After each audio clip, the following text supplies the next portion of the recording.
Gaming and BS, episode 321, being recorded Monday, December 7th, Pearl Harbor, 2020.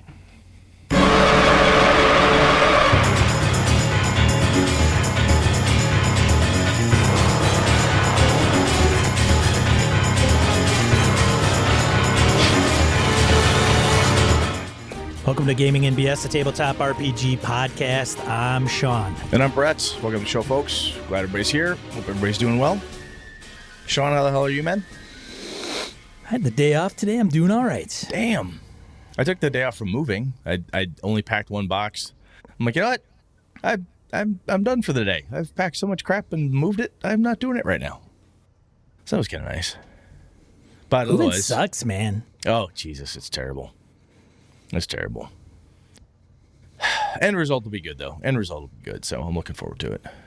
Did you get any gaming in since we talked last? I did play in Hobbs' low fantasy game this past Sunday. He killed you, I assume? I almost died. Oh. My character almost died. You were fine? I was fine. So Hobbs is getting a little weak. Well, you know... Light touch Hobbs. That's what we're going to have to call him. All right.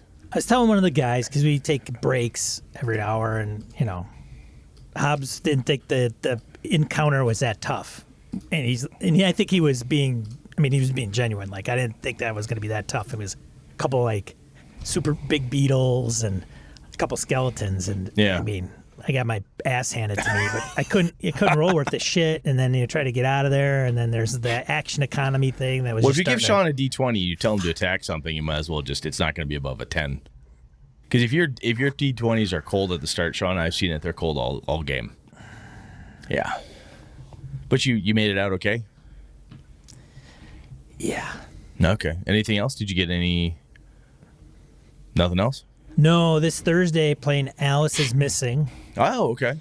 I knew that was coming up. That'll be cool. That's coming up Thursday. Pretty psyched about that. And then I'd be interested to hear how that goes. Yeah, it's going to be an interesting one because it's just a unique game. It's text only. Like here's the mission brief. Go, and then nice text for 90 minutes. And there's cards that you flip and you read and you try to inject those things into the kind of keep the story moving, little twists and turns so it doesn't get derailed or down a rabbit hole. Got it. Right. So that 5 of us are playing Thursday night, and then Age of Rebellion. I have some of the rules I streamed on Saturday morning and went over some of the house rules that I think I'm going to implement to character gen and what that'll look like, and then I'll put some down in the books. I just have to figure out how to prioritize who's like, okay, everybody wants to play, great. Who gets to play and how that's chosen. So it'll probably be, patrons priority, and then kind of nice embarrassment of riches you that you want to run a game and you were flooded with people who want to play with you. So that's kind of nice. Yeah, no, it's very good. I'm just saying, yeah. just in case you were, in case you were feeling down, that's pretty fucking cool. It's pretty nice. Yeah, no, it's not a bad thing. Trust me. No, it's very flattering. It's very nice. Yeah. So that's gonna be fun. It'll be fun. I hope it. I hope people enjoy themselves. Sweet. So. I did. Alpha ran his Undermountain, the Mad Mage, last week, so I got to play that. It's a dungeon crawl, and a 5e dungeon crawl has a different feel for me than some of the older editions, for whatever, even different than Pathfinder or whatever. I don't know why, but we're having a lot of fun. A lot of good times with it. My dwarf has. I found this intelligent elven blade. And I like this. It's a good sword. The elf in the party's annoyed with me because I won't give it to him. I'm like, nope, I found it. And because I was the one who dealt the killing blow to the green dragon, who happened to have the blade stuck in it. So I am Dragon Slayer, Dragon's Bane, and Giant Slayer, because I've killed giants and a dragon now. And so whenever we find an NPC and we're going through, hey, I'm so-and-so, my name is Wraith, Dragon's Bane, Giant Slayer. I have a litany of things that I am and how cool I am, which is driving the other party insane because they're like, I did all the heavy lifting. The Gith fighter is like, oh my God, I did 90% of the damage. I said, yes, but who killed it? That was me. Yeah. So, and I have a bad tendency apparently to I wander a little far away on my scouting missions and come screaming back to the party, usually with monsters in tow, which is Apparently. That's a good scout. I need to back off on that a bit after Nick's character in one combat. He's down, he's up. He's down, he's up. 10 times. 10 times that poor bastard. We just kicked the shit out of his poor fighter. But he's still there, so what's he complaining about anyway? And then tomorrow I'm running my my Greyhawk game, so it'll be fun. Session 3. Session 3 for that. Yep. It's pretty nice. Should be cool. It'll actually be interesting because next week I'll be in the other town because I'm moving, like Sunday night, Monday morning, drive the truck up, unload, pile into the house I stay in for a month, and then move in there to the house I'm buying.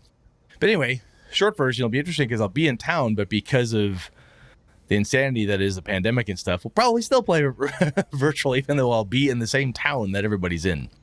So that'll be weird. When I'm playing virtual, I'm like, well, it makes sense. I'm here in the middle of fucking nowhere. Everybody else is over here. You're over there. You're over there. Virtual makes sense, but it's going to feel weird, I'm sure, when I'm playing virtual and everybody is within like a 15-minute drive of me. Yeah. But it's the right thing to do, given the situation. So it is what it is. Anything else, man, gaming-wise? No, I don't think so. The other thing that was kind of cool, it's a small little piece of Avalon, but I worked with the Encoded Designs crew. We got a Avalon Trinkets is out on Drive-Thru RPG. It's 99 cents. Thank you. But with speaking of crap that the pandemic did, right? It screwed up everybody's ability and timelines and jobs and all this other stuff. So it's on Drive-Thru RPG right now, so you can go grab it, take a look at it. It's 99 cents. It's trinkets if you play 5e. And what I did was I went through and created 100 trinkets that are very Avalon-focused types of things. So fun stuff. The guys did a great job on the cover. It's a kind of cool book, kind of an old worn cloth-bound book type of cover look to it. It's just in PDF, but it's kind of a snazzy cover. Simple, but I like it. I think it's pretty cool. Sweet. So it's a small little add-on, but this is something that Jared Rasher and I have talked about, and a few other people like, hey, boy, this would be cool. Hey, we should do small little pieces that when you make the character flavors it into it. And then even looking at like Rime of the Frost Maiden, which once I'm moved, I can settle down with you, Sean. We can figure out what we want to do with that. It has like its Rime of the Frost Maiden specific stuff. Then like, hey, this will help you build your characters and give them bits and pieces. So anyway, small little thing to add some flavor. Kind of nice. Fun. Yeah. Congratulations, Brett. Thanks, man. The Library of Streets grows. Yeah. Nice. After New Year, then I gotta kick into gear for the PIP conversion, so that's gonna be fun. Yes. That'd be a good time. All right, man. So let's see here. Anything else there? No. All right then. Random encounter. All right. Staring at me. Wait for the go ahead. Random encounter. Emails from email, social media, comments, voicemails. You start. Digital Hobbit, aka Mirko, from talks about comments on healing.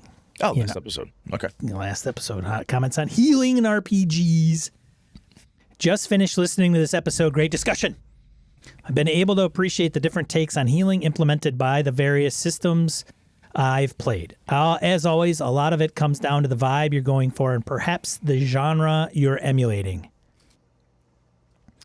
I generally enjoy systems where harm results in lasting consequences that need time for recovery. I feel like Blades in the Dark and Fate both handle this very well, for example. In contrast, for a game that generally errs more on the simulationist side, D&D's hit points pool could feel a bit silly at times. Everyone is at perfect fighting capacity until they hit zero points, at which point death is on the table. And a long rest, at least in 5e, restores everyone back to full hit points. Whoa! Yeah. While I'm mostly okay with this abstraction, it means that characters are rarely encouraged to think of longer-term consequences, which would force them to make smarter or more cautious decisions. In my upcoming Hot Springs Island campaign, I'm going for a different vibe, perhaps more gritty, but also less balanced, and with more meaningful long-term consequences in general. So I decided to introduce some house rules around healing, which I mostly lifted from Into the Unknown, a fairly straightforward take on OSR, poorly edited, but with some good ideas. Characters can only spend 1 hit dice on short rests, 2 if they use a healing kit. Characters only regain 1 spent hit dice on long rests. They can spend as many hit dice as they like and roll these with advantage. Failed death saving throws don't clear when stabilized. Extending 1 hit dice also clears 1 failed death saving throw. That is interesting. Yeah. Keep going. I like that. I feel like these house rules should perfectly support the vibe I'm going for. For example, characters should think twice about unnecessarily engaging in combat. Perhaps they'll opt for a stealthy approach, use diplomacy, or find other ways to achieve their goals instead. Otherwise, they'll have to spend significant days, especially at higher levels when they have more HD, to recover, which in itself may be difficult or risky. Do they have safe cover? And may prompt interesting actions. Of course, this might end up not working out at all, in which case we'll tweak or abolish these rules as needed. Happy to report back in a few weeks. Smile. Smiley. Definitely let us know how that goes. I think one of the hardest parts with D&D when it comes to hit points, for me anyway, and people I talk to, is they equate hit points with the red health bar in a video game. Like, this is your life. Like, that's your actual health. Hit points are an abstraction, not only just for health, but stamina, quickness, ability to dodge, parries. It's not like I swing once to hit you. It's a flurry of blows, dodges, parries, feints, all this different stuff that happens. And there's a really cool, I think Tim Cass did a Curmudgeon in the Cellar where he goes through a video, like a fight from Game of Thrones or something, and goes through it, says, like, you see this swing and a miss? That's a hit point expenditure. Somebody lost some hit points doing that. They hit you, they block with the shield, boom, that's X number of hit points gone. And when you're dealing that damage, you're wearing your opponent down. What I really like from Warhammer First Edition anyway, and Roger Braslett and other connoisseurs of that system will correct me if I get this wrong here, but basically you've got a toughness rank, and if you go past a certain point, you start into criticals right off the bat. You can take so much, and then it just fucks you up. Basically, I can take it, and it got through I can take it, and now you start losing limbs, and things go bad for you. Once it punches through the armor, gets through your toughness, and whatever absorption you can take, then it just starts doing damage. I like the idea here, though. Long tirade there, but I love that this idea of a failed death saves don't clear. Yeah. That's interesting. I've not thought of that kind of a tweak, but that's pretty interesting, where you would have to do something to get it back. So you could wander around with like 2 failed saves. Huh. Interesting. I like that. Kind of cool. Thanks, man. That's good stuff. You ready, Sean? You got anything you want to add? That I do like that they don't clear, or you got to spend stuff to clear them, like the hit dice piece. You know, like, I mean, look, 5e's great, and if people enjoy it, fantastic. And if they like how it runs, the way it's kind of written, great. But I think to me, my preferences would be some of those tweaks to kind of make it more interesting. To me, it seems I don't know why, because when it first came out, I'm like, oh, this is one of the better D&D iterations that have come out. It incorporates... Yeah, we both raved about it. And I still think it's a really good system. I really do. I do too. But over time, I'm kind of like, well, you know, second level, third level tune goes some further. There's an encounter. Things get brushed off. A short rest brings things back relatively quickly, and a longer rest, which isn't a week long, it's like an overnight. Everything kind of gets erased. Yeah, you know, death saves. And I mean, you make 3 in a row, and they're poof gone. I think again, it's what level of abstraction do you want to deal with, and do you want to take some of those abstract components and make them linger for a while? So, and there's such a thing as getting burned out too. We were talking about this before we got on the official mics here, is that sometimes you play a thing long enough and you can just get bored with it. You could play a thing and find familiarity breeds contempt type of thing, where you start looking at it and any flaw or any nit to pick becomes this glaringly obvious thing to you anyway that just drives you bananas and makes you seek to go find another system. So sometimes a break from a game system is a damn good thing, because especially if you don't want to kind of wreck the feeling that you have playing it. If you're having a really good time playing it, you start to feel it flag a little bit, jump system, and you can keep that alive. So yeah, cool, man. That's good stuff. You ready? I'll move on. I am ready. Go for it. All right. The Warden, Mr. Todd, says, while the episode felt more, talking about healing, the episode more like a discussion on damage, you can't have one without the other, unless you're in a madcap game where hit points only go down. Hold on. Writing that one down. Oh, he's going to bake something. My opinion on the role of either has changed a lot recently as I try to find new ways to bring the same level of tension you can get from watching your character's life trickle downwards without the constant tracking that comes with constant combat scenes. I do very much like the combination of harm and complications in Fate and even some PBTA games, where harm is just a series of checkboxes, or others, like Fudge, that use stress or damage tracks to weigh the characters down over time. I know hit points in many games are intended to be abstract, but it's hard to reinterpret a great axe swing at someone in leather armor as being anything other than your ribcage chopped into kindling. So to imagine these characters getting constantly hacked and slashed over and over and over again, only to be magically healed so that they can get hacked up some more, that's a deep level of hell right there. I think I'd rather push that fucking boulder uphill for eternity, thank you very much. Regardless of how much damage and healing occur, I feel how harm of any kind should occur in a game is based on these three questions. Number one, do I need/want all or most of these characters to survive to the end of the story, or can anyone finish it? That's actually a really good question, Todd. I love that, the last piece of it. Do these characters need to survive to the end of the story, or could any character finish that story? That's interesting, because that goes to things that Sean and I have been talking about recently and in past episodes too. I love that question. Number two, do I want characters to be temporarily removed from a scene? Number three, do I want to use harm as a resource management or create complications/obstacles in a scene? The first two questions really help me determine what happens to these characters when they are subject to a successful attack roll. If I expect them to die or go down often and their survival to the very end doesn't matter, slashy. Otherwise, I want damage to reflect the pace of the story. Let them take harm, yes, but not in every fight. In this case, games with hit points and healing spells tend to get hacked so characters can simply recover to their own hit points. Healing is for dire situations such as critical attacks. The third question can apply in many outcomes and combinations, but I very much want to have some level of complications added to a fight scene to create a more dynamic fight scene. It can also depend on the players, because if you have a group that will use something like Fafard's narrative bonus approach, they can easily be encouraged to make their own complications in exchange for bonus XP in the future, +2 after they remove their complication. But the first two questions do help me determine how I want to handle the third. It's a balancing act to help create the tone, theme, and spirit of what you want to play. These are things you can do without hacking a game by simply by simply applying them narratively, or you can strip that game for parts and build something new or newish. How damage and healing are applied helps sell the goals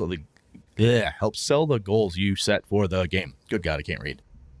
Now what's this team play I'm hearing so much about? That's going to be next topic, Todd, definitely. Next time we get back together, we're going to hit that one. That's good stuff. I love those questions. Those are actually pretty good. Damn good questions. That first one is really cool, because we've talked about that before, and even for a session 0, God, we keep piling on. At some point, Sean, we should come up with like everything we've ever said should be in the session 0, which would turn out to be a lecture hall over a semester series of questions and answers and quizzes. I'm going to be Age of Rebellion, and it's going to be like, hey, get in here, play. We're playing. Hey, who's up? Sometimes, even if it's an expectation setting, it's like, look, we will finish this story, but the characters you start with may not be the ones that finish it. But you, Sean, Brett, Eileen, you guys may well be the ones that finished. You will be there to see the story all the way through. You may have a different character at the end. Is that something you're into? That's a good question. That's a pretty interesting one, too, because it will help people get invested potentially in the story. I'm really seduced by this question here, Todd. But help you stay invested in the story and allow a little bit of, my character dies, that's okay. I know it's not the end of the tale. I can see the story to the end. I didn't get shortcut. I didn't get shorted the ability to see that. So kind of cool. Yeah, I don't think we tackle enough in session 0. I think we might tackle enough, but I don't know if we tackle enough of the right things. Exactly. Yeah. And it's so hard. We've talked about this too. With you play with a group of folks that you're like, hey, I played with these folks for over 20 years. This will be like my 30th anniversary with my home group. Holy cow, you're old. Yeah, I know. It's fucking old, man. And I'm like, wow. And we still have problems every once in a while because somebody's like, I thought this was like this other game. No, it's different. Oh, wish someone would have said something. We did say something. Oh, yeah, but I didn't pay attention or write it down, or whatever. It's still... Anyway, that was good. Thank you, Todd. As always, very good stuff. Yeah, thanks, Todd. Sean, your turn, man. Samuel writes in about the AD&D episode. Good AD&D episode. I especially like the topic of players narrating their actions versus making generic skill checks. One thing I'm curious is how you handle the thief class, whose main ability is skills. I can imagine as a DM saying, well, if you aren't a thief, you don't know how to pick locks. But how do you handle skills like move silently, hide in shadows, or detect noise, which most people are able to do with little to no training? I could imagine saving those types of percentile checks for extremely hard circumstances. Non-thieves would practically auto-fail, like moving quietly on floor covered with bones and dry leaves. Or another idea is to let all players do things like moving silently, detect noise, etc., with regular ability checks, and let thieves make an extra percentile roll if the stat check fails to show they're extra good at these tasks. Samuel, one of the things I've done with some of the thieves is because they are thieves and masters of, they auto-succeed in certain situations. I'm going to scarper over here through the shadows in the trees and want to get up to him. Fine, you're up there. Done. You're a thief. You easily make your way there. If it's rushed, if it's hurried, if the thief is being chased or someone's actively looking for he or she or that person, then they've got to make a roll because now it's stressful, right? Other people who are not skilled in that, I got to give them a die roll of some kind, saving throw versus paralyzation, or I make a check to see if the bad guy notices them, or I have them roll a d6. Something happens in that case. But what I do to help the thieves is that if you're really good at it, you're just good at it. I don't have a ranger in the group right now. Somebody was thinking if this character dies, hey, I might make a ranger next. A similar thing. Other people can look for tracks. If you know what a white-tailed deer's track looks like, you can say, oh, it's a deer. If you don't know necessarily which way is the front or the back of the track, which is, depending if you've never seen one before, you may not know, my ranger would just be like, oh, I know what that is, right? And fighters have certain things like, oh, that's plate mail. Oh, that's well-made armor. That's a good sword. Mages recognize certain things just because. But in the case of like the generic skill checks, I make sure that the thieves have kind of a, hey, my thief card, yes, carry on, pass. You know, they get through the guard faster, right? They just show their thief membership card. They get through the velvet rope. Everybody else has to do a song and dance to get in, type of thing. But that's the thing I've done. That's working pretty well right now. Yeah, and the rest of the party's like, you auto succeed at that? I back off. The fighter's like, I'm not fucking sneaking. I'm going to wait back here for the scout to come and tell me when I can move forward. Yeah. And they're recognizing I'm not good at this. You do your thing and then come back and get me. Sorry, Sean. No, I was going to say similar would be the situation and just letting them do their thing. Like so the circumstances under which come with the situation is they're alone. Mm-hmm. There's no trixies going on. Like there isn't some weird like creature that might detect them because they're looking for them. A scry. There's not a scry or something strange. Like if it's just like, hey, I'm gonna go out and scout ahead, and I'm gonna hear noise as I go, and I'm gonna move silently. Okay, great. Even if it's in leaves, if they're kind of out in the wilderness and they want to do that, fine. Like but unless there's, well, because they have a hunting party after you, then you have to make a roll. Also, you don't have the paladin in armor or any of that. Great. Just let it roll. A fighter saying, hey, I want to move silently. Typically, a fighter can't move silently. And the reason they can is usually they're wearing armor. And armor's just never going to be... I think it's the rules saying, look, if you're wearing any armor that's metal, it's just not going to be quiet, period. End of discussion. Loud. Yeah. Yeah, if you ever seen the 13th Warrior, there's a scene where they go underground after the bad guys. And the one character, when he's going in, they're all stripping down because they've got to be quiet, right? Taking off their plate armor. They look at the one guy, he taps him on the chest, and he looks at him and goes, you'll have to kiss me first. No way. He goes walking, and he creeps in with this, and a rock comes down and goes, tink, and hits his armor. And they almost get discovered. Everyone turns and looks at him. And he's got the, okay, you're right. They can't say this is a wonderful scene. The other thing I have done in the past, too, and I probably will bring this back out, is if the party wants to move quietly, the thief, or pick one of the thieves, with the best skill and say, you roll for the whole party. You roll your skill set because you are guiding them and telling them what to do, and you're setting the pace and you're controlling it. So the better they get, if they're in the lead, then they're helping everybody else stay quiet type of thing. It's shit, man. You could do this type of thing in your Star Wars game. If there's no surveillance droid, there's no cameras, there's no security, you just want to scamper down this quick hall to get up to the data pad, done. That's what your character's built for. Off you go. Cool. All right. Now, having said that, with like, say, somebody would say, well, Sean, what about a magic user? They're not wearing any armor. To which I would say, possibly, but they may not, I don't know, navigate creaky steps appropriately, or, maybe they just do it because there isn't any reason for them not to. So yes, okay, great.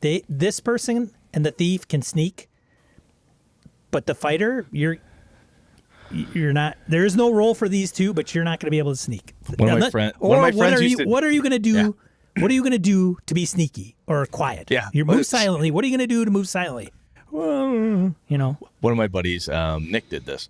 He had a wizard who was he was like a bookish person, never got on much, very classic in that regard. But one of the things he did that was fun is after like trying to sneak the fifth time, he's like, my legs are cramping. I can't sneak. Oh, geez, I don't do this every day. Oh my God, it's crouching and moving. Oh, my back. I don't know if I can do that, guys. That was just a role-playing opportunity. He used it in that regard. So that's something else I love it when people do that type of stuff, but not. It may not even. Now, one thing that people don't usually consider is maybe it's a mental thing. And no. You gotta move slow. You gotta move really, really, really slow. I don't have the patience. It's also incredibly hard to do. Right. I mean, so as people listen to the show know, I hunt, right? Now I will still hunt deer, I'll stalk, I'll be on the track. And every once in a while you catch yourself going too fast. Brett tries to move silently all the time. Or too slow, and you blow the opportunity. Or you're creeping, snap. You're like, really? I didn't see this fucking stick, and I stepped on it. I've dodged 20 sticks before here, but now I snapped this one, and the turkey's gone. Fucking great. Just perfect. It happens, right? And if it's not a skill you have, it's not easy to do. And the other piece, too, it can be terrain, right? The wizard may be perfectly fine. It's a stone floor. He's got soft slippers. He or she, they just sneak, perfectly fine. Creaky floorboards, that's another situation where the thief gets a better chance because they are trained in all environments. So anyway, Samuel, I hope that helped. But that's the type of thing I'm looking at doing, and I have been doing. So, Sean, over to you, sir. Healing wraps up. Input from Isaiah. Love the episode. I appreciated Atwarden's thought process on how to manage harming the PCs in the game. The game's rules about healing can lead in other directions, which I've used in systems where healing was not instantaneous. When healing is a skill check that can lead to an interesting scene. It can be a complication in a fight or about performing a complex medical task, such as the party working together to heal someone else.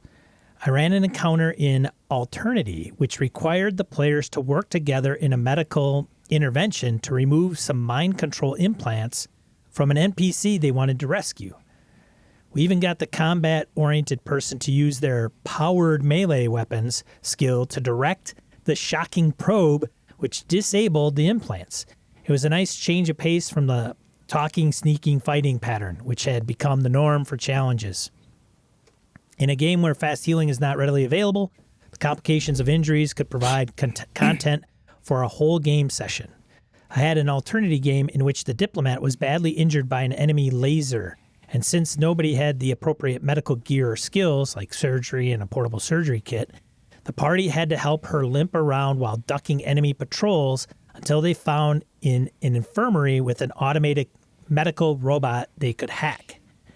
These kinds of things can make healing the spotlight rule for a while without turning the whole game into the Grey's Anatomy RPG. This is cool because it's a narrative approach, right? Like, this is the thing. Isaiah's got this, an incident occurs. We don't have a rapid way to do it. But instead of making it like, oh, I'm done. Oh, I quit. There's nothing we can do. Oh, I'm fucking, my character's fucked up. Just shoot him in the head. I quit, Instead of doing that type of thing, that group and Isaiah came up with this idea. This is awesome. Like, hey, there's a way to, it's going to be dramatic. It's going to be that scene in the movie or in the book where like you're come on, we can make it, and you're sneaking, and that's just awesome. You read that and I can see it in my head. That's a cool scene. That's fun. It is cool. Then you get in there and you're like, okay, we got to hack this droid. We got to do this thing. I hope this attaches the arm again. And that's awesome. That's really cool. Yeah. Yeah. Thanks, Isaiah. All right.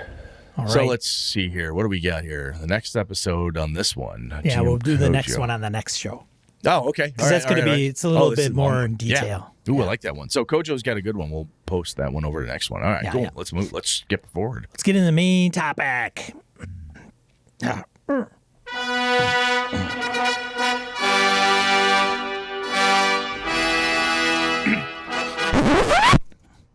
ready, Sean? All right, Brett. So after the last episode, after 320, Sean and I were off the mics. We're talking about games as we tend to do. Because with COVID stuff, Sean and I can't get together and hang out in person. So this is like, hey, once the show's over, Brett and Sean hang out for like an hour after, shoot the shit until usually me or he's like, I'm tired, fuck, I gotta go to bed. And one of the things we came up with was this concept around 5e and different rule sets and the codification of rules. So codified rules, what does that mean, and so on. That's what we're going to get into here.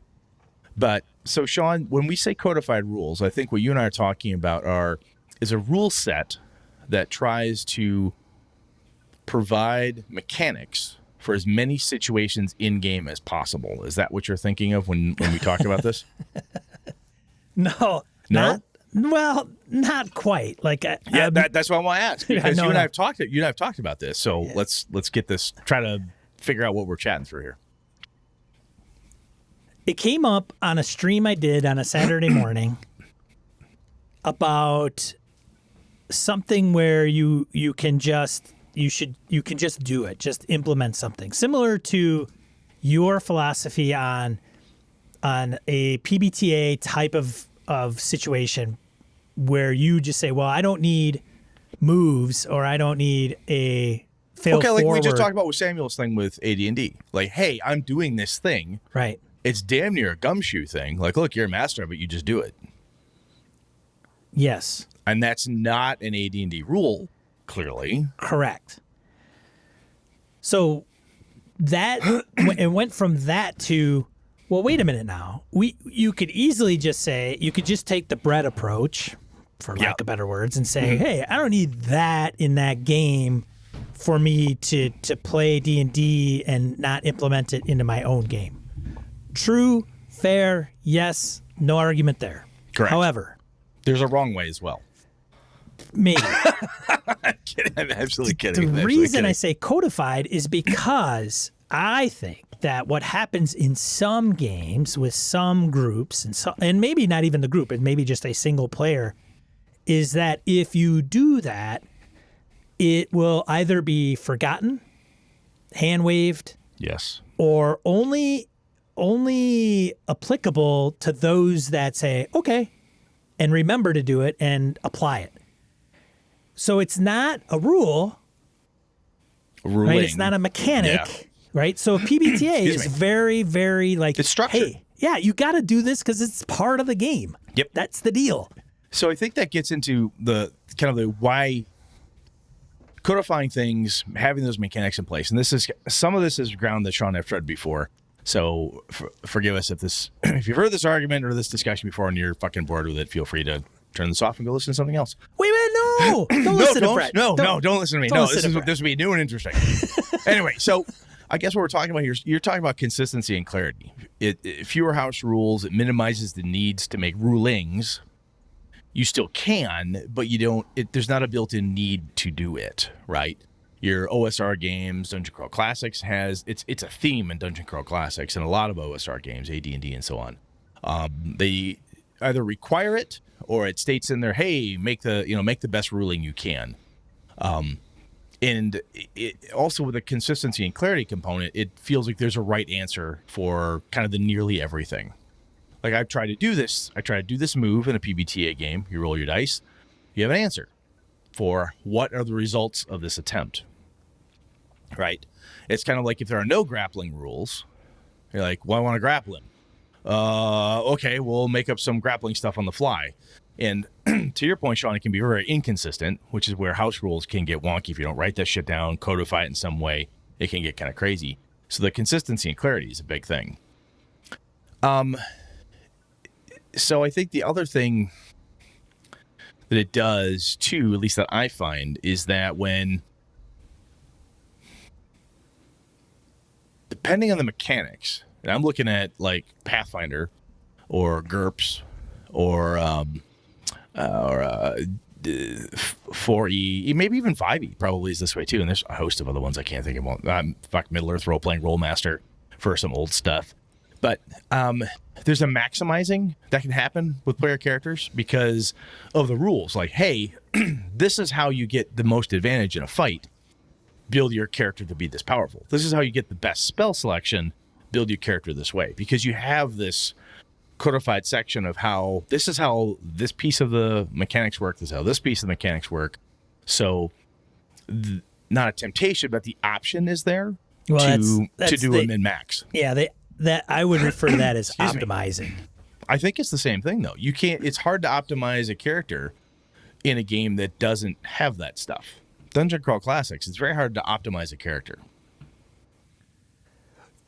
Yes, from what you're saying, yes, fair, right? Yeah.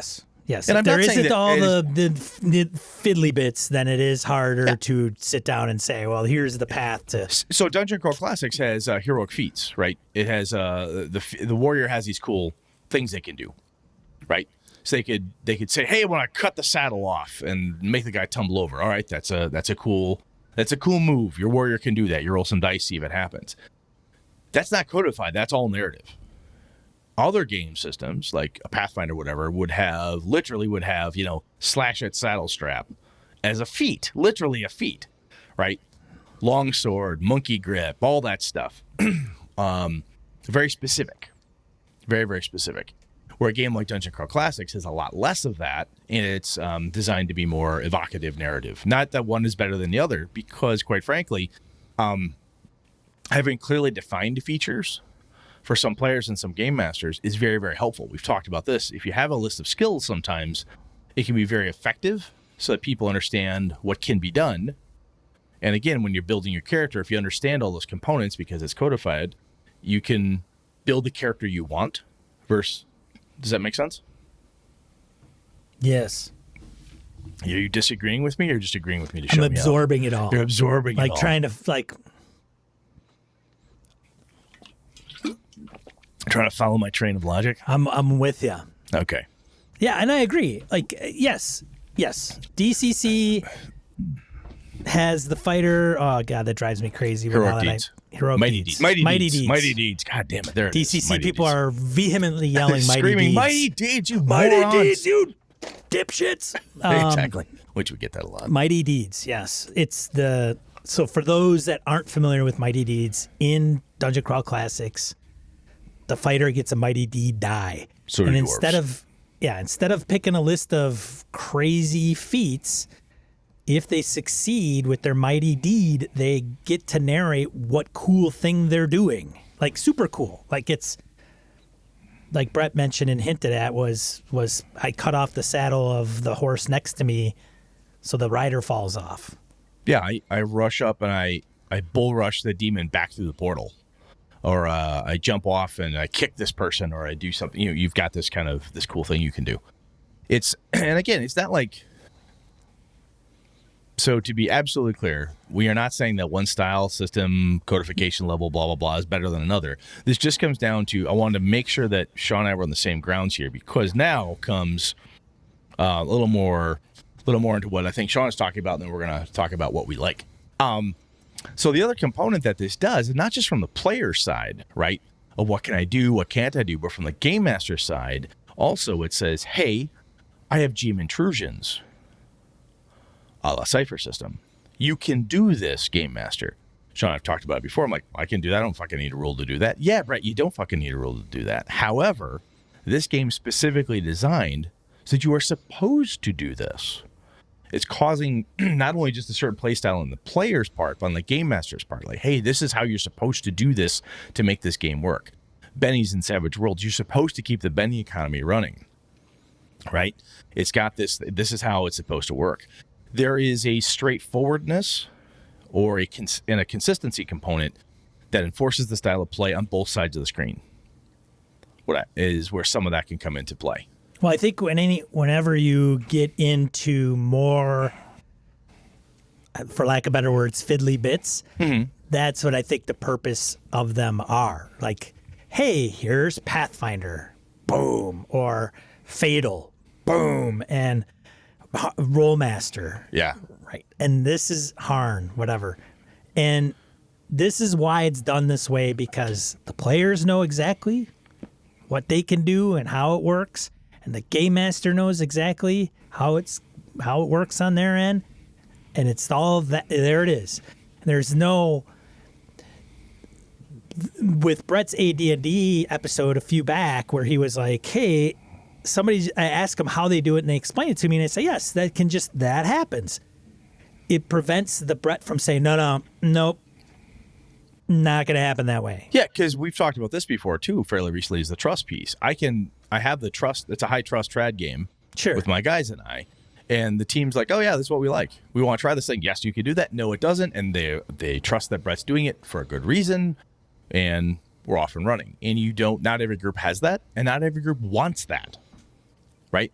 Not every group, even if they do absolutely trust each other, they still don't prefer that style of play. They want a codified rule set that says yes or no, or provides the right place, the right little box. Box is such a strong native word, but the right area to make the decision in. You know what I'm saying? Yes. I think the other thing that some of the game systems do, and I'm thinking about Monster Hearts here, is could I play AD&D Monster Hearts? Probably a terrible idea, insofar as I would have to do a shit ton of work, I think, at least Brett would, because it has to be modified, it has to be tuned, it has to be changed up a little bit so that it works appropriately, or that it evokes the same type of feeling, so on and so forth. Some of the PBTA games and some of the Fate stuff and so forth that I've read, the cool part, like Cold Shadows, when you and I talked about that, one of the cool pieces is it's not only just straightforward from okay, this is what can be done, here's the moves, here's the this, here's the that, but it's all modified for that setting, right? I don't have a toolkit game where D&D in its general form, and even Pathfinder, is it in Greyhawk or Forgotten Realms, or Dragonlance, or Dark Sun, or Birthright, or your homebrew, or Ravenloft. Okay, Ravenloft from Brett's Homebrew Avalon, similar in the dark grittiness, but that's even more gothic than what I'm doing. And Ravenloft and Dragonlance are two totally different things.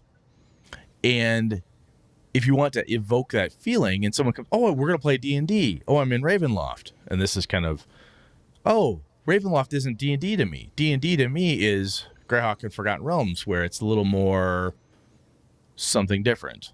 I don't want to be handcuffed. I don't want to have these changes or whatever. It feels like there's less tweaking, messing that can happen in some other game systems, right? If it's built for the thing, it's all designed for it. Help evoke that form of play. The Alice is Missing thing you're talking about. Could you do that Yes. with a PBTA game? Probably, but it's not going to have the same effect as what the actual game is built for. So yeah, and with Alice's Missing specifically, and what Brett is alluding to is that, and I mentioned this before, where uniqueness of some mechanics in some games and how they tie into things to evoke a certain feeling, or it's a hacker game, and when you play the game, it feels like you're actually hacking a computer, even though you're really not. Yeah. But how does it do that, right? And Alice is Missing is very interesting because it's text messaging amongst teenagers. But there's cards to keep kind of the story flowing and pivoting, and things that are injected so that the plot moves along to the end of the 90 minutes, and then at the end you debrief and you listen to voicemails that where you laugh for Alice at the beginning of the game, and then you reflect upon those. And so that is a very, I don't know, simulationist, teenager-y game, but it's not stuff like Brett and Sean, who are going to run it, are going to change things. Yeah, Like, it's like we talked about kids on bikes. Right. Yeah. We talked about kids on bikes a while back. And that has mechanics for how do you deal with certain pieces. I remember Ange talking about where she runs Bubblegum, Bubblegum Shoe, and how she likes that and the feelings, the way that evokes different components. Yes, I could do that with something else. And the authors of Bubblegum Shoe basically took it and made it, right? They codified a thing for me. Could I do it myself? Yes. But the cool thing is it's all written down, and it's a reference point that everybody gets to, and it doesn't have the inconsistency or the lack of documentation that a homebrew rule sometimes can. Right. So I told you all that. Sorry, go ahead. Well, I was going to say there's a game that I bought, which is the Spy game, which just came out on the Kickstarter, just wrapped up. The PDF is actually on drive-thru. I haven't read it. It's it's an espionage game, but it's based off of 5e. It's the Spy game. I think it's the called Spy game. Oh, you I think it's called the Spy that. game. You said that like it was in the title. Okay. No, it's actually called, I think, the Spy game, and it's an espionage game, and it's taken after D&D. So I'm guessing, I haven't looked at it yet, but my guess is that they took the 5e framework with the abilities and the skills and certain things that'll base attack bonus, and they morph that into an espionage-ish game and setting. And I'm sure there are elements of 5e that go along with that type of genre and what you're trying to instill. I don't think it's going to capture Cold War for me like Cold Shadows will. Yeah. And so when I start hearing about, I just took 5e and made it for science fiction, or I took 5e and I made it for espionage. And to me, it's kind of like, now, because I was hyped and stoked about it. And then I started thinking about it. And I'm like, oh, now I'm like actually going to get the Kickstarter and the book probably delivered. And I'm kind of going, crap. Because it's not, you're not thinking of, this is the game that does, how do I explain it? It evokes a feeling. And it doesn't have any other feeling tied to it, right? You don't have any legacy D&D component in your mind. You don't have anything else in there. The rule set doesn't evoke anything else for you, right? If it's Cold Shadows, you don't be like, well, it's Cold Shadows, but it's like D&D with spies.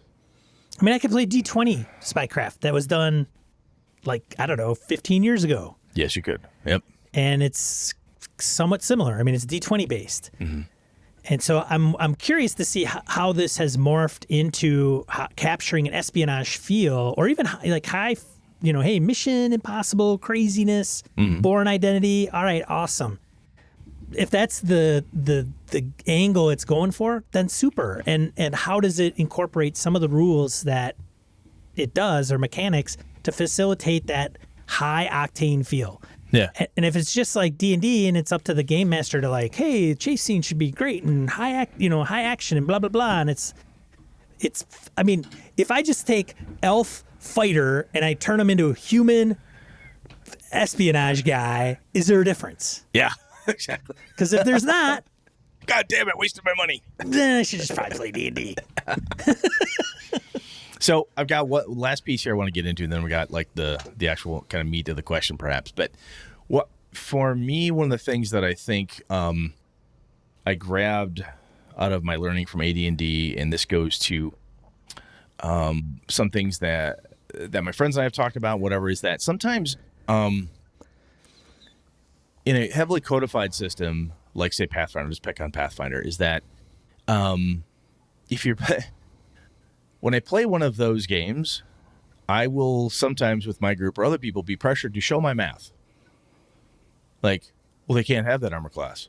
How'd they get that armor class? Because they do. Just fucking move on. Well, it doesn't make any sense. All they're wearing is plate mail. Because Brett's cheating. He's pulling up stat blocks on the fly, man. He's just sitting down. He's going to throw a monster in front of you or an NPC, and they're just going to be Billy Badass. And, you know, the way to be Billy Badass, and you guys are 5th level, well, that Billy Badass has to be 5th plus N. And Brett's just going to write down AC 25 because they can hit 20 pretty well. Sometimes you need to. Yeah. And sometimes you wuss it out. You're like, oh, it's a troll. Yeah, but it's an old troll. I decide I'm going to break it down or whatever it is. But, you know, sometimes you will have, and you and I talked about this at the end of the last show, is that sometimes if, for you and I anyway, there's a level of codification, if you will, that goes almost too far for you and I. And this kind of leads into the next question where it's like, well, that's not right. The game says it's supposed to be challenge rating plus this equals this. I should be at this level by this, right? Anybody who's listened to us for the last 6 months is just like, what in the hell are they talking? Like, they're, oh, yeah, you gotta have the mechanics. No, mechanics suck. Like, no, I think so. Here's the question, right? Is that one of the things that I think is we're kind of introspecting here the last few episodes and what you've learned from your what I've learned from AD&D. We talked about with healing, all these other components, and what version variations. I'm starting to get a better tuning. It took us 6 years to get here, dude, but I'm finally getting my old man brain wrapped around this. Is there a level of codified rules that I want? You know, how crunchy, how much do I really need to have?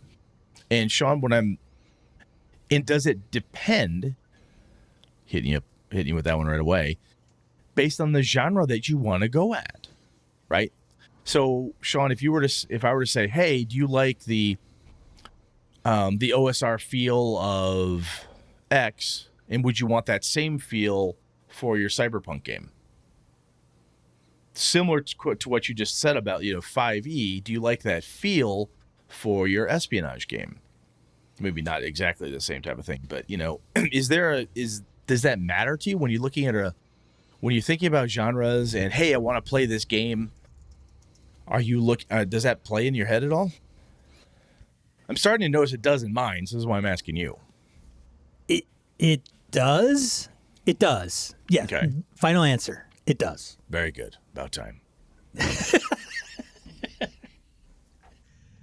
It does, because I don't want to play D&D the espionage game. I don't want to play D&D the cyberpunk game. I don't want to play D&D, I mean, sure, there's some crossover and there's some similarities here and there. So let me grab you here. So if I were to say, hey, I want to run a Gothic horror game, would you be like, oh, I want to play the D&D version of Gothic horror, or would you rather run Gothic horror the RPG? I mean, is there, for Ravenloft, let's say, let's just go right at Ravenloft. Would you say I would prefer to run Ravenloft with 5e, or would you prefer to run Ravenloft with a PBTA game? Or even with the Genesis system, perhaps, with the funky dice and so forth. Yeah. Is there something that makes you see that setting and say, that's just, D&D isn't working for me there? Oh, this is gonna be. Go at it. Lay it on me. If Brett said, Sean, I'm gonna run Curse's Strahd. I'm gonna let you pick the system, and I'd say, yeah, because I don't know if I would have a definitive answer for that, and I'll say because I don't have a problem playing 5e Curse of Strahd. If Brett were to say, this is how I'm envisioning this campaign in a kind of how I see this, how it's going to roll. The feel, I want it to be a little more grittier. I want it to be Would you lethal. want me to codify that in a mechanics perspective? Would you want me to say, look, we're going to have lingering injuries. We're going to have gritty healing rules. I'm going to do this, and this mechanic wise. Would you look, it's humans only. There's a limit placed here. Would you want that to help reinforce the thing? Would I want it? I could take it or as a player I would be flexible to having it or not. What I wouldn't want is to start the game and then all of a sudden Brett's like, oh, by the way, roll on my lingering injury table. Don't want to be surprised. Yeah, just let me know that it's a component of the game and that this is how it's going to kind of work. So that way when I go and roll my 3, death saves, it's going to actually hack off my arm and I go, oh, okay. If it's presented in a narrative basis up front where Brett's like, hey, here's the deal. If you get hit, blah, blah, blah, and it's going to be lingering injuries, and Sean doesn't know the mechanic. He just says, oh, Brett told me there's lingering injuries, which means my guy's going to get hurt and not going to be able to heal his arm or leg back, and I'll have to go through the rest of the adventure that way. I'm okay with that as well, but if I had a better understanding of how that's going to work. So I don't have a problem playing a 5e game, Curse of Strahd, nitty gritty, if the DM says, this is what I'm thinking. You start out as kind of a plebe, or if you get hurt really bad, that's going to carry over and go long term. I would also say, okay, great. What's going to be turned on and turned off if there is? So you want, is it you a want feel a little or bit, is it mechanics? Yeah, so you want a little codification insofar as look, what are there mechanics at play here, or is it all narrative? And even we could say narrative or mechanics at that point. Is it narratively impacting me in some way, where this narration equals a -2 on spot checks because I lost an eye, that type of thing. Yeah, I would also say, do you want somebody that is more RP resolving it in the game all the time as much as possible? Or are you hey, my character does this type of DM and my character wants to be, do this or do that, and that the dialogue is toned down? Some people find an hour of role play all right, we need to wrap this shit up. Yeah, can we make some progress here? Yeah. And then there's some where that's great. I don't care. We could talk about making breakfast in the kitchen as long as it's kind of rolling. Yes. And so there's these, again, goes back to session 0, where we're not asking the right questions and getting the right answers to help facilitate this. Yeah. And so I can tell you, man, for me, I want a level of, in session 0, which I think is kind of where this is going here, is the codification there. What I need that to tell me is that if someone were to say, if Alpha were to rerun Curse of Strahd for me, I would say, are there any limits on the types of PCs? He would say, what do you mean? I'd say, well, last time you ran it, we had Dragonborn and some other crap. And I say some other crap insofar as I don't think they fit that genre very well. I don't want them there. I honestly would prefer half elves, all human, or all humans. I'd prefer all human. I think it'd be really cool. And one of the things that I've started to do with mine to help codify an adventure I'm running is you're from here. I give the limits or the boundaries of where you can make your characters, kind of like you are for the for the Star Wars game. You picked Edge of the Empire versus we're all Jedis, right? There's different components of Star Wars that you could have went with. And I think by adding that piece to it, the more you can codify things up front, even if you aren't going with a heavily codified rule system that says, look, this is Pathfinder, it's got a rule for everything. This is GURPS, it has a rule for all this stuff. This is, basic role playing. This is Rollmaster. This is PBTA and blah, blah, blah. It does help if you have a system like Dungeon Crawl Classics, which has rulings over rules, and it's stressed that way, that you say, look, I want to make sure that the Gonzo component in my DCC game is toned down, right? The reason I say that is I have talked to some people, and some of my players are like, God, it's just such a goofy game. And I'm like, what do you mean goofy? Well, they just blah, blah, blah, blah, blah. So, okay, this isn't goofy. Define. And I think that piece of it, excuse me, helps me get people on board. And when I start defining it narratively, saying, I want to have, in the Star Wars game, we're going to have lingering injuries. And someone says, really? Well, how are we going to do that? Well, depending how the dice, we got the funky dice, so they turn out this way. You could, have a bad knee, and you could be limping, and it could impact how you do stuff. That generally leads somebody to ask me, do I have a negative on my die roll? Yes, that's a good point. Let's do that. You know what makes sense to me is a die shift up or down, whichever way is bad, right, Sean? I don't know the system well enough, so my bad. But, hey, I'll make a change to it and make things a little more difficult for you in certain circumstances. However, I, Game Master, want you as players to also role play it up, right? That's a thing I really want to see. When the Wizards decides, when my buddy Nick's Wizard was like, oh God, my knees are killing me. I'm sneaking through the dungeon. I don't know if I can creep around another doorway. Oh, my back, I can't go another step. I've been carrying this 10-pound backpack.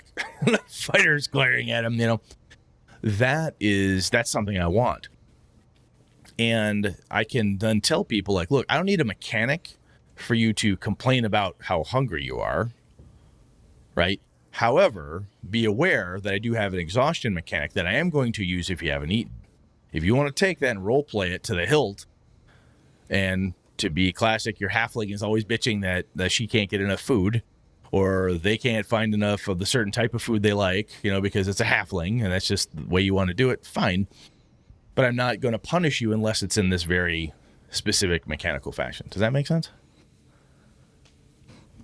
Yes. Yes? Okay. I honestly... It makes my head swim sometimes, some of this stuff, because... One of the things that actually bothers me... Like, I would not want to play Savage Worlds Ravenloft.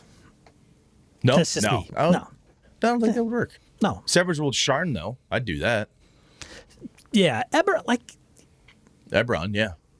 And it doesn't have to be that way, right? You could be super serious, Eberron. No, absolutely. Nope. Gritty or whatever, but it's harder when you have magic more common. Common magic is common. I'll tell you, I have found when I was a kid and we were gaming, and things were open-ended with AD&D, D&D, Star Frontiers, whatever the hell we were playing. When it had kind of a rulings over rules was the way it all went. At least that's what it felt like when we were kids. We would argue what was realistic, what was not. We had stupid young kid arguments. And then when we started to see heavily crunchy, fiddly bit codification of this is how you swim, this is how you parry, this is very specific grappling rules. They're like 2.5 pages long or whatever the case is. For me, I started to feel handcuffs, right? I didn't notice it much at first, like, oh, this is great. It answers so many questions.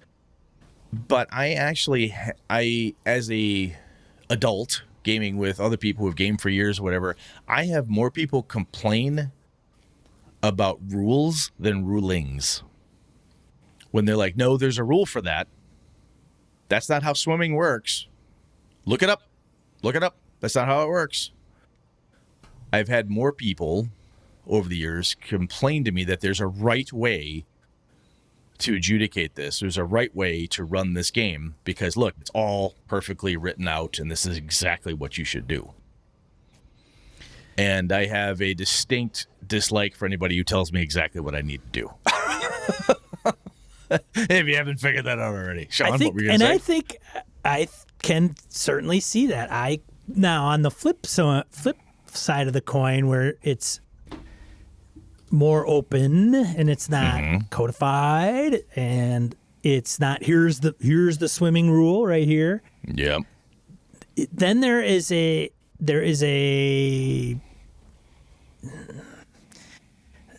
burden on the game master to be open-minded enough to allow the players to do whatever the hell they want to do. Maybe there's a hitch. Maybe it's not a free-for-all. but they can't shut down stuff. They can't put the big ban hammer on anything that they try to accomplish. And the trust factor has to really be there. And it's back and forth. Like, I don't know if you can do that, Sean. Well, hang on, Brett. Let me explain this. You know what? I'm thinking, you know what? 1 in 3 out of 6, basically 50-50 chance you can do it. Well, I think it's more of a 60-40. Fine. 1, 2, 3, or 4 on a 6, and you can do it. Oh, cool. That back and forth negotiation, if you're open to that, right? It's like a sourcing the table thing in a way. In your writer's table, back and forth. Well, I don't know if those two would ever get together. Well, I think they would. Why would they? Back and forth, back and forth. All right, cool. Here's the result. Let's see what happens. You have to have that. You have to be willing to step away and have that discussion. And I know some people find that discussion annoying. They don't like that. I enjoy that discussion far more than I enjoy, let me go find the drowning rules. I enjoy that discussion much more than let me go find the chase rules we forgot to look up for whatever reason. Swim rules. Slareth asks if you would run Ravenloft with World of Darkness. I think I would, actually. I think that would work really well. Yeah, I don't know. I've said this shit about World of Darkness. I brought this up to my group one time. I'm like, you could run a fantasy game with a World of Darkness system. And Lenny's like, oh, geez, I don't know if I'm like, dude, just run it like I said, run like Ravenloft, man. I think it would work really, really well. He's like, huh, interesting. So I might be actually really tempted to do that, Lareth, now that he brings that up, because that would cause me to buy Curse of Strahd, try to steal it from Alpha and take a crack at it. It would definitely, the very D&D aspects of Curse of Strahd, some of the dungeon crawling stuff. That's where I don't necessarily know if it would work as well. However, for me, when I ran through it, the dungeon crawling aspects of Curse of Strahd were the least entertaining. The rest of it, finding things out, discovering storylines and plots and meeting the people and figuring out what was really going on, how we could solve this riddle and could we ever get home, that was entertaining. There, in the castle, in the basement, dealing with teleport squares and shit, I didn't fucking enjoy that at all. That was just like, here's the thing we got to do. Let's get through it.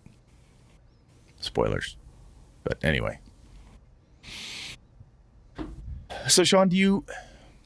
and again, I'm not trying to... I know I probably have, nostalgia glasses on when I look backwards. I'm like, yeah, we argued about certain things, but when I talk about it now, I really do find the stuff of the people I play with. Again, when I've played with BSers, I play at cons, I don't have this problem. But people I played with regularly, the more rules I have to work with, the more people expect the rules to provide all the answers. Right? If everything is codified, if everything is documented, quote unquote, everything, the more I find that players that I play with want to use the rules at all times. In combat, especially, I can do a 5-foot move here. I can move and shoot. I can do this. Very, very tactical. In combat, that can be fine. But anyway, I find that I can, some of it being a little on the loose side with rulings and whatever, and having that back and forth, that description, that little writer's table exercise that I described, that is more fun for me. And I actually find it's more fun for my group as a whole. And that's a piece that writing the notes for this and thinking about it and through this discussion we've had, I think when I talk to Alpha and a couple of other guys about game mastering and stuff, which I tend to do, I'm going to bring this up to them because I know they don't always listen to the show, which is totally fine. They're probably sick of hearing me talk all the time. But so Sean, I guess here kind of at the tail end, does this make you look at certain rule sets and say, oh, I like this one, I don't like this one, or does it any light bulbs for you, or is this just kind of a waste of an hour? No, I think it ties into some of the thoughts I've had for the last couple months, stemming from Curse of Strahd 5e to running other games, and what my personal tastes are maybe morphing into, and I'll probably flip back in a few more months. But I agree that the heavily mechanic games may not be a huge draw for me personally. However, I think it's going to be dependent on what the game is and what it facilitates. Yeah. So if you're going to play Cyberpunk and you want to feel like hacker and you want to travel the net and there's ways to get in there and you're doing matrix moves and you've got perfect example. Here you go. Feng Shui. You want chopsaki, crazy, running up walls and throwing Hong Kong action movies, man. Take any action movie with, and Bruce dial it to Lee. 11. Take it all the way to the top. Yeah, and you want, the Pork Chop Express and Burton in there and kind of wacky stuff going on. Yeah, man, Feng Shui all the way, run it as written. I'm all down for it. I don't need any, I don't even know the mechanics. And I'm like, I'm all for it. If you said, hey, we're going to play 3.0 or Pathfinder First Edition, and I played it for years. It was good when it was lasted. It's just not something I want to go back to. I don't want to go and defeat trees, and if I got a shitty build, I'm going to have a bad time. But having said that, you could still play Pathfinder, have a game master that runs it in a way that's maybe a little more ethereal than, hey, let's set up the board and, hey, 5-foot step, move, blah, blah, blah, provoking, it maybe doesn't have to be that way. But I would think that if you're playing Pathfinder, you'd kind of want to do it that way, right? There's I have run Pathfinder Theater of the Mind before for brief components, but when it comes to combat, it's a son of a bitch, especially at higher levels with the feats and different things you can do. You really need the squares. It's really built for it. It's a very tactical game in that space. So the other piece here, I think we talked about this a little bit, I think even today, because I'm already losing track of what the fuck we said, but there's such a thing as burnout, dude, too, is that you could play a thing to death for some people. Some people I know, we know a guy, John, who we both used to work with. Actually, I work with him now. He's a contractor for us. I know. I've tried to recruit him. Are you? I did. Oh, you did? Okay. Pathfinder. He played Pathfinder like nonstop. And Shauna would say, hey, have you heard of this? Yeah, we just like Pathfinder. For a decade, they played Pathfinder First Edition. That's just all they wanted to do. Same characters, had a good time. They're having fun. And I remember as a kid playing AD&D, that's all we did. We played other stuff periodically, but the mainstay was that. And I think as we do get older, as my grandmother would say, your tastes change. And sometimes I think one of the pieces, I think this might even be just a lesson for you and I, Sean, and maybe other people as well, but when we start to sense the burnout, like you did with 5e, you're stepping away from it for a little bit. I think that's really smart and a wise move on your part, because if you were to push yourself and say, no, I got to run Curse of Strahd, I need to run Ram the Frostmaiden right now because Brett and I talked about it, that might be too much. I mean, you may end up despising or like, oh, I hate this, because familiarity, contempt, as I said, and you can find this little thing or the pieces of it that bother you a little bit can suddenly be these glaring balls of anger for you if you stick it out too long.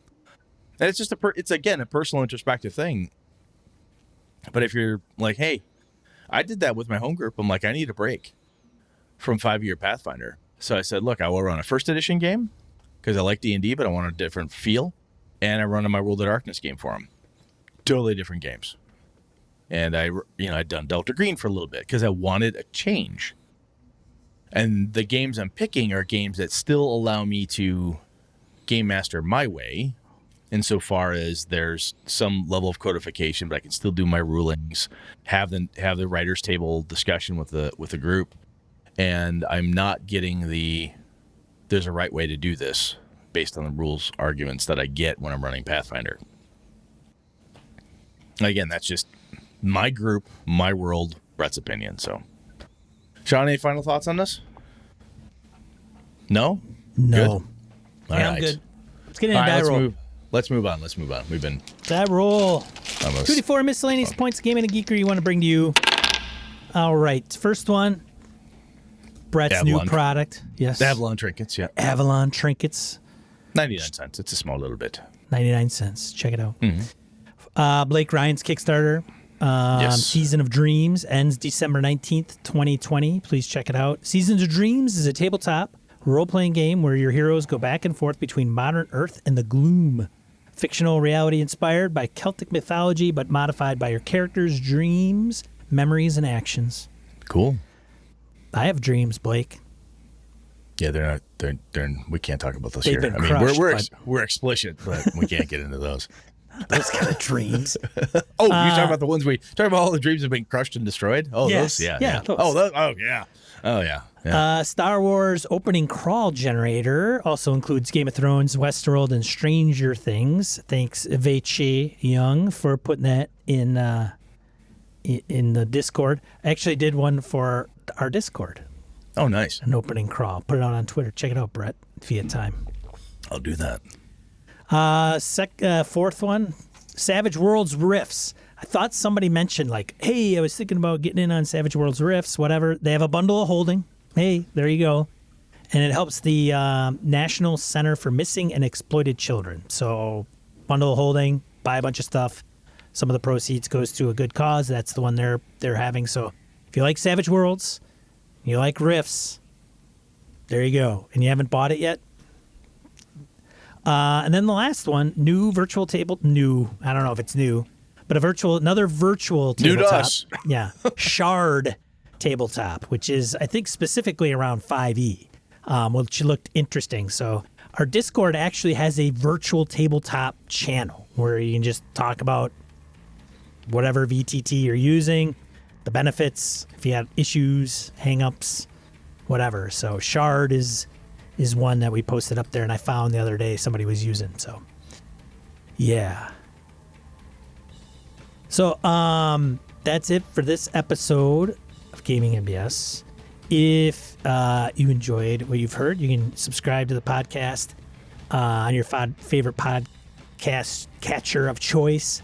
Otherwise, we're here Monday nights at 8 p.m. Central Time, U.S., Brett and I, and then we stream this to Twitch. Otherwise, if you see this on YouTube, give us a like or a subscribe. That'd be greatly appreciated. Brett is moving next week. Yeah, so next Monday and Tuesday, I am busy. So I will not here. be here, but Sean will be here. I will be here doing something. Maybe I can run Age of Rebellion. We'll see. You should. Maybe 1 week. I don't know. I gotta get it. Or at least you got to pick at least on Monday you got to pick the winner. So. And I do have to pick the winner to Exploring Eberron. Yes. Correct. The next subject of our next show will be Team play. Team play. So if you haven't gone to our forums, go to the forums. Find the one about is D&D built for team play by the Warden. Little chat out there. It's a damn good thread, and I read through that and I'm like, holy crap, this is pretty cool. We gotta talk about this fucker, and it's gonna get talked about. We just want to catch this one first, and I want to give Sean and I some time to digest that whole thread and then come back at it. So Yeah. The question is so like, Sean's got some homework to do. I think specifically is like, is D&D a team game, team-based game? Read through the thread. We'll build some notes. Just read it, Sean. I want you. That's your homework. Man, Do some goddamn homework, would you? hate homework. All right. I know. Thanks for everybody that showed up live. Great. Filled the house this evening. Almost at full capacity. Sweet. Thank you so much, everybody. Appreciate it. Stay safe. Keep gaming. I'm Sean. And I'm Brett. Good night and good game and all. This has been a Litterbox Studio production.